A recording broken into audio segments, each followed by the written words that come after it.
What's going on, Buff Nation? Welcome back to another video. So, about to break down an interview here with Coach Prime and Joel Klatt, where they talked about NIL and the state of college football right now. It's very interesting. The reason why I'm excited to go over this interview and talk with you all about it is because I talked about this yesterday about the transfer portal and how these certain teams have to navigate it due to the fact of how much money is being spent on these recruits.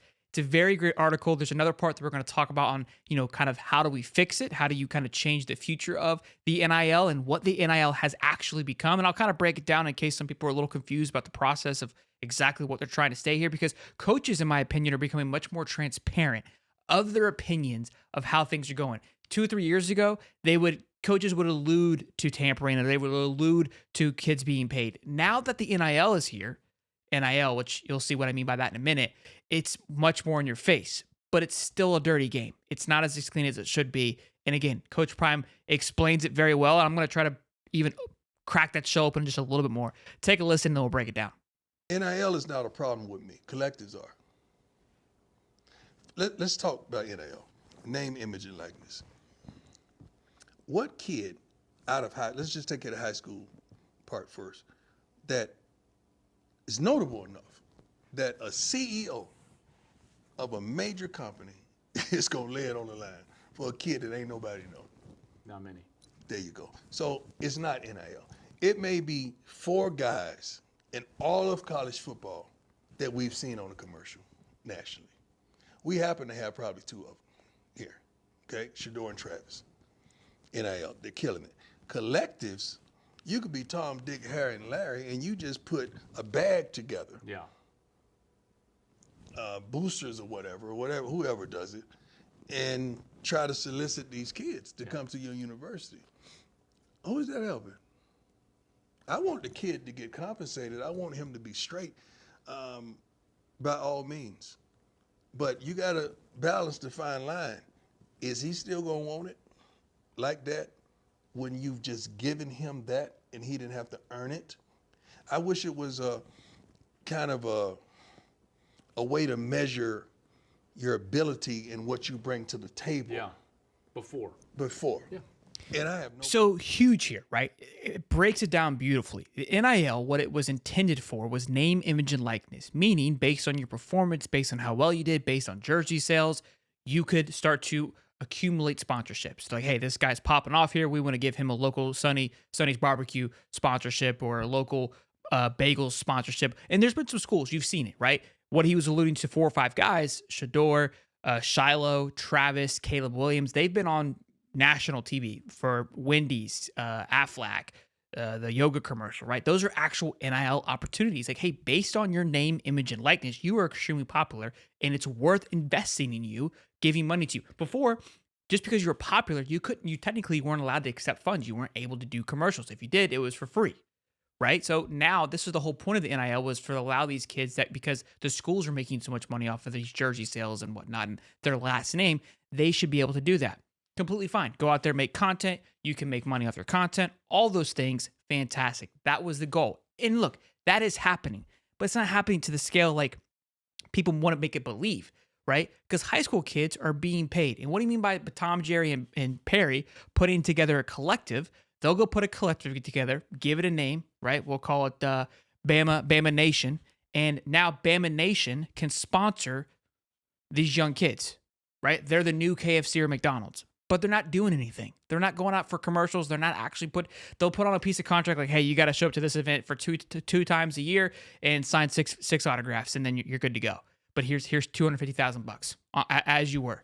It's pay to play. It's a contract, right? It's not name, image, and likeness. They haven't even done anything yet. And that's what he's also alluding to, is that you haven't even stepped on the football field and kids are offering you X amount of money. Now, this whole thing is a windy, greasy looking road. I got to give props where credit is due. The recruiting sites are making a killing, and they've created this atmosphere in this world of putting these stars and putting these ratings on these players, where the schools want to maintain that rating. They want to appear at the top of a ranking board because of what these recruiting sites, they give this guy 5 stars. Well, Bama can't finish out of top 5. Everyone's going to go berserk. Saban's going to get hit with a ton of questions. Now, that's a small thing. I know these kids are actual 5 stars and they do a fantastic job. Don't get it twisted. But this whole thing is intertwined with one another. It's just a money-generating machine. Everybody's just grabbing their piece of the pie where they can. And look, I think he's spot on of, look, we're paying these kids that haven't even earned. It's like the fat alley cat. They're fat, they're lazy, they're not hungry anymore. And this also again supports my argument, what I was talking about yesterday with the transfer portal. You go get a guy that's already went through this process. Yes, he may have been fed, but then he realizes like, okay, I got the bag, but I haven't got anything else. And he talks about in this interview, maintaining and sustaining, right? What you're doing with this bag is you're just sustaining or maintaining, right? You're just maintaining the life that you have currently. But I want you to sustain this life for long endeavors and futures. That's what the NFL bag is going to get you. This $100,000 here, $100,000 there, that's great. That's fun now, but it's not long term. It's not the actual end goal. And if you go out and get these guys that are in the portal that in a sense have been burned, they went and got the bag really quick, right? Cool. But now they're not able to sustain it because they sat on the bench, because they weren't hungry, they weren't motivated, because they got that money. Now Coach Prime's going to come in and say, hey, you got the talent.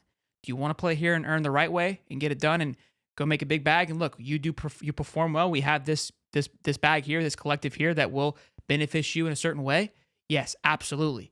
So there's a way of navigating through this process when you are like someone like Colorado who has a fair, I would say a great booster club, but nowhere near the likes of Texas A&M, Texas, Bama, Auburn, Michigan, Ohio State. These guys that have been around, these blue blood schools that have just dominated the space for so long, it's impossible to compete.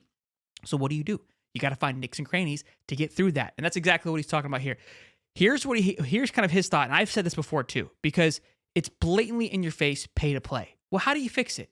Don't ignore it. Don't try to sugarcoat it for what it is. Let's address the situation and let's make it a semi-pro situation, which Nick Saban said today. Like, that's what it is. Everyone's frustrated about it with how the program is going. It's going that way whether you like it or not. So let's fix the thing. Here's what he had to say. Oh, you say 4 or 5 guys in college that are on national ads. You know, I can think of a guy back in the 80s that would have been on national ads. It would have been nice. You would have done really well. It would have been nice. But I had the game. You had the game. I had the game. See, right now, they putting the bag before the game. The game has to come before the bag. Ball out.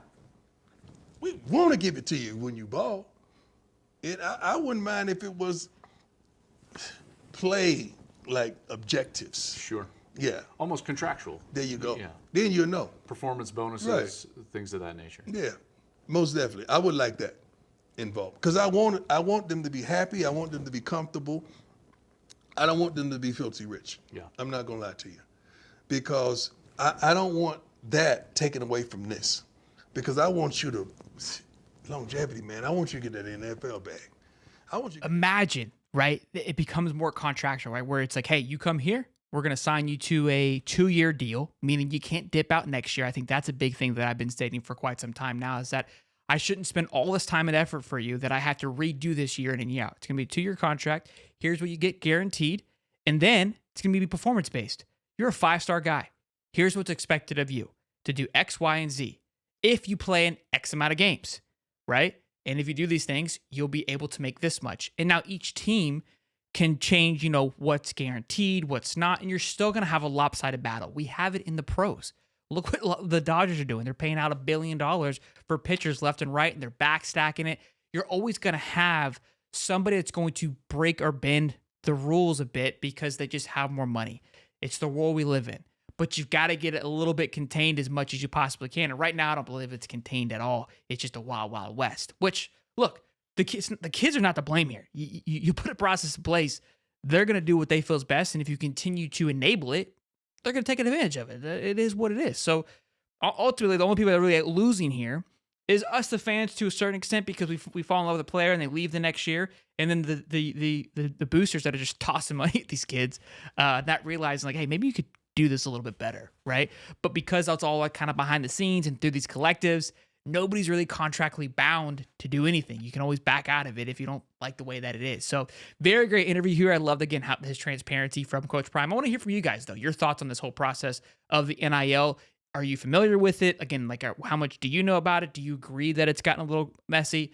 Again, I think we could all agree the kids deserve to be paid. I just think there needs to be a little more organization that it creates where when you feel like you don't know what's going on, that's what causes mayhem, right? When you when you feel like things are happening behind the scenes and you can't track it, that's where it starts to lose its validity. And that's where it's at right now, in my opinion. But I want to hear from you guys. We just surpassed 7,000 subs. Appreciate all of you subbing and dropping a like and your comments. So you guys are letting us know how much you appreciate the content. That means a lot to me that you guys are enjoying this and you guys keep coming back. So I appreciate all of you. You guys have a great rest of your weekend, and we'll see you in the next one. Peace.